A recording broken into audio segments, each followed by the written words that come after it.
Now that we have covered the Super Mario series, I think it's a good idea to talk about Sonic. Sonic the Hedgehog is a similar series to the Super Mario franchise, but there are a lot of differences that let Sonic stand out from the competition. Sonic was also directly competing with Super Mario in the 90s so that Sega, the creators of Sonic, could break into the console market with the Sega Genesis or Mega Drive everywhere else. So it only makes sense that I'll do Sonic next, right after doing Mario. Sega came up with a few ideas for a main character to star in their new franchise, including a chubby guy in pajamas which became Dr. Robotnik, and a blue hedgehog-nosed Mr. Needlemouse before he was renamed Sonic, among other designs that eventually became other characters. It's also cool to see the design differences between the two, so I'll be comparing Mario a lot because A, I'm a massive Mario fan, and B, Sonic and Mario were fierce competitors in the 90s. So without further ado, hello peoples of the internet, I am JaRetro, the modern retro gamer. Welcome to JaRetro Reviews, and this is my review of Sonic the Hedgehog.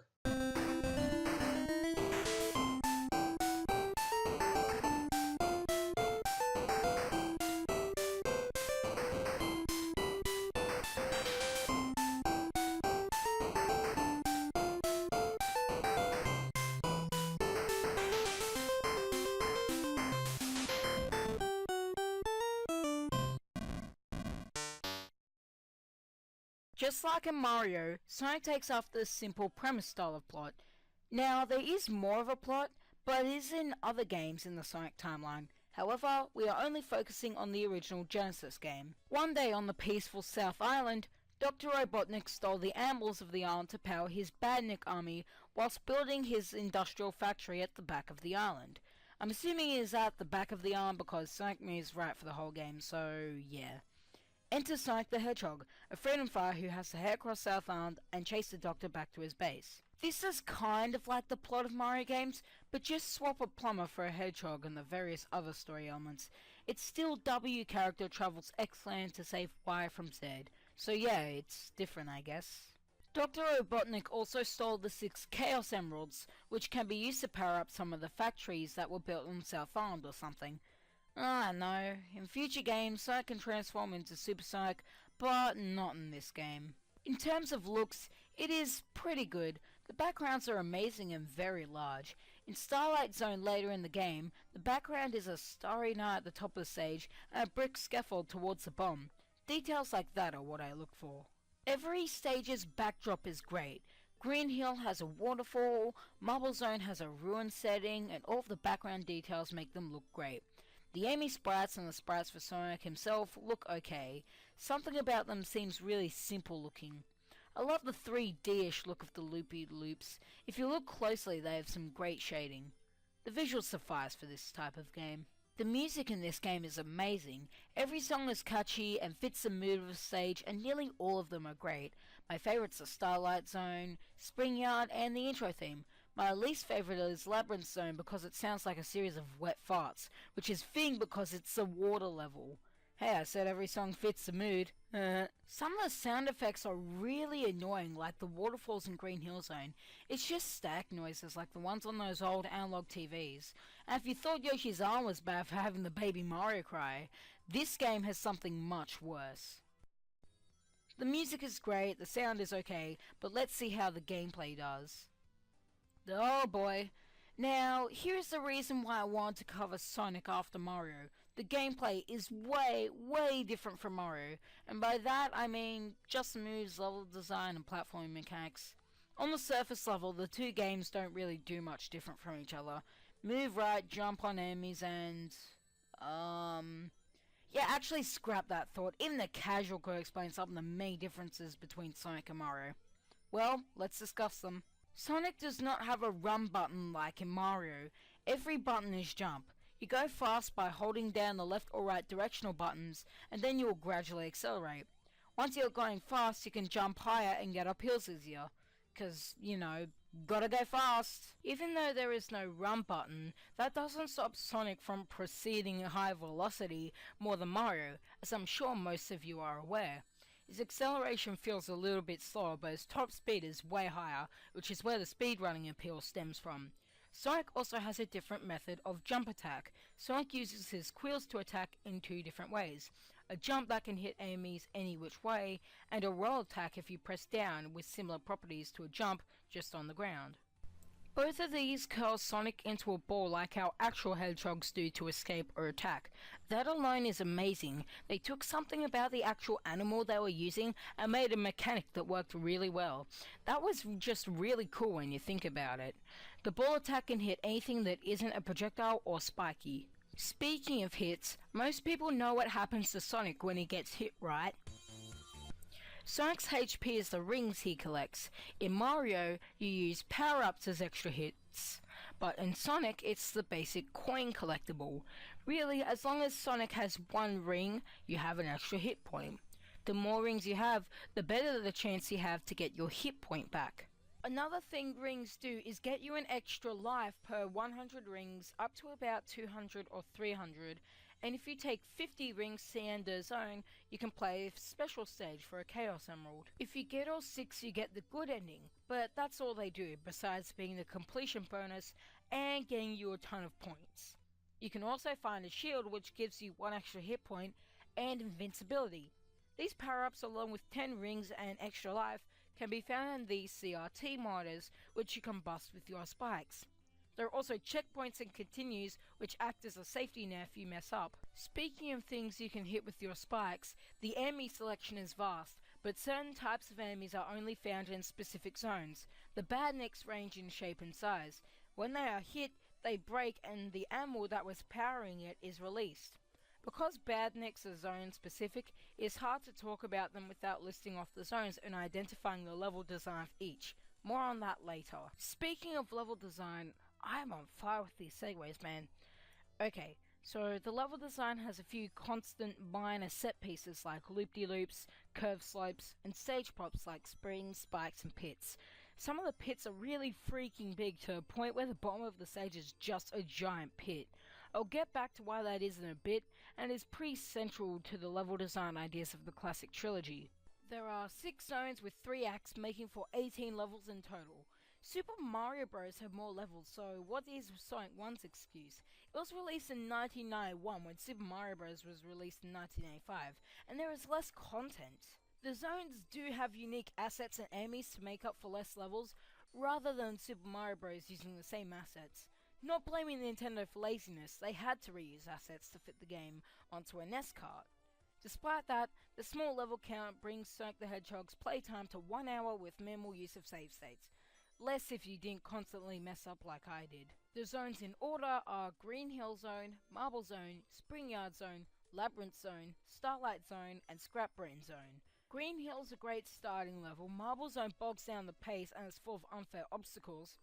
Spring Yard is an awesome idea executed very well.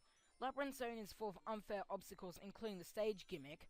Starlight Zone is just okay, and Scrap Brain is a pain. That rhymed. Here is where I have my gripes with some of the level design. Green Hill is wide open so you can speedrun easily. The zone after starts open but forces you to do very boring tasks like block pushing to progress. On top of that, you are confined to a tight space most of the time. Half of Sonic's levels are opened up area and the other half is closed in and limiting. Green Hill, portions of both Starlight and Scrap Brain Zone, and finally Spring Yard let you blaze through the course at your own pace. Other parts of Scrap Brain and Starlight Zone limit your speed with fans, horrible enemy placement, and other unfun areas. Then you have Marble Zone, which the whole gimmick is lava, tight corridors, waiting in a game about going fast, and slow block pushing. Labyrinth Zone? Oh my god, Labyrinth Zone. Sonic has an air meter, can't run underwater, has a slow jump, and it's just a pain to control. Water segments make classic Sonic games unfun. That air meter I'm talking about, it isn't seen until the last second. Occasionally you may hear a sound cue underwater. That is all you get for an air meter other than...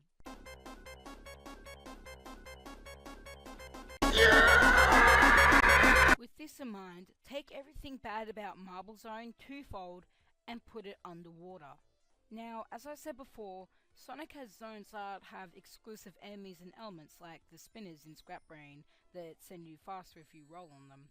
I quickly want to talk about the special stages first before we get into enemy types. Bring 50 rings to the end of the stage, jump into that big ring, and bam, Acid Trip Central, I mean the special stage. The stage constantly rotates, so you have to hit up, down, and R bumpers to speed the stage rotation up and down and reverse it. You can pass transparent peppermint bumpers to lock yourself in the same room as the Chaos Emerald, where it is encased in some gems that deteriorate as Sonic touches them. Then you can get the Emerald. It's okay for a bonus area. That is basically what you have to do in those stages. Transverse the obstacles and the bouncy bumpers to get to control bumpers, to get in the room to get the Chaos Emeralds.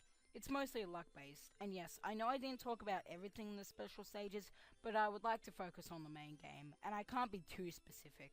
Along with spikes, pits, crushing walls, water, lava, and other deadly obstacles, the enemy selection ranges from the Moto Bugs in Green Hill to the rollers in Spring Yard. Some are annoying but fun to fight, like the rollers in Spring Yard. Others are just fodder for useless points like the Jaws in Green Hill, and others are a lazy excuse for difficulty like the Ball Hog in Scrap Brain and Bombs in Starlight. I like some of the enemies, but others are forgettable or just annoying. I can say that some of Sonic's enemies have really cool patterns, but I feel that there were less enemies than in Mario 3 and about the same as Mario 1. The AI in that game was pretty simple. Finally, we get to talk about the biggest difference between Sonic and Mario, the level design. Okay, I understand my audience doesn't really play video games all that much, so I think some backstory is in order. It is kind of important. Sonic's control is a lot different from Mario's because of the fact that the focus is not specifically on platforming, but also on speedrunning, so the design of Sonic's moveset as well as the level design had to change accordingly. When Yuji Naka, the creator of Sonic, played Super Mario Bros. To get ideas, he quickly found out that when you run out of lives, you go back to the first level. This then caused him to play as quickly as possible, which inspired the speedrunning approach without the use of continues. The idea of sending people to the beginning of a game without it being as punishing as Super Mario stuck out to him, and to address this, he made the game very easy to speedrun if you knew the level design well, which came naturally to repeat playthroughs of a game. Think about it. If you played a level of a game over and over again, you would memorize it very easily and then play accordingly, which by sheer coincidence is how speedrunning works. So they optimized the formula for speedrunning a game to bring a player back to later levels that challenge them. Sonic levels also have a high road and a low road, with the high road usually being hard to find. The high road is usually the fastest way to the goal and the area where power-ups and rings are abundant. On the contrary, if you are careless, you will end up in the low road, an area of enemies, spikes, and not as many rings as the high road. Also, remember how I said the pits get really large towards the end of the game? Guess where they are? So yeah, explore around for the high road. Welp, that nearly wraps it up. Onto bosses. Just like the enemies, the boss is different every time. Robotnik will come down with a machine to attack Sonic. In Green Hill Zone, he is a ball and chain. In Marble Zone, it's a fire dispenser. In Spring Yard, it's a block-destroying spike. All of them take 8 hits. The bosses are severely lacking in terms of moveset, but it is about on par with some of the Mario bosses in games released around the time of Sonic the Hedgehog. I don't really mind the bosses. They are somewhat fun to take down. I like how Robotnik is actively trying to get Sonic in every zone. Bowser just sits in his castle in World 8 in the first Mario. All of the other Bowsers are fake until World 8. Robotnik just takes the defeat whenever his machine breaks and flies away, readying another contraption to get Sonic. I like that idea. The final level of the game is Scrap Brain Zone. You're in Dr. Robotnik's factory. There's fire, saws, zappy things, bombs, and annoying enemies. Basically everything wants you dead. So you traverse his factory and stuff until you get to Robotnik, and he's like, "Did you really think I would let you get away that easily?"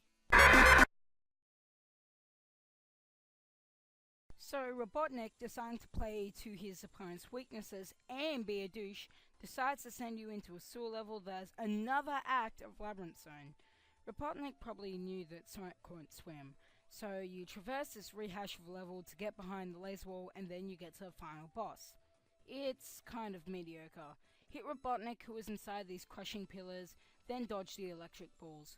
Rinse and repeat, all without rings to defend yourself. I feel the same way about it as I do the other bosses. But that's not all. Robotnik outruns Sonic to his flight pod and flies away. Got him.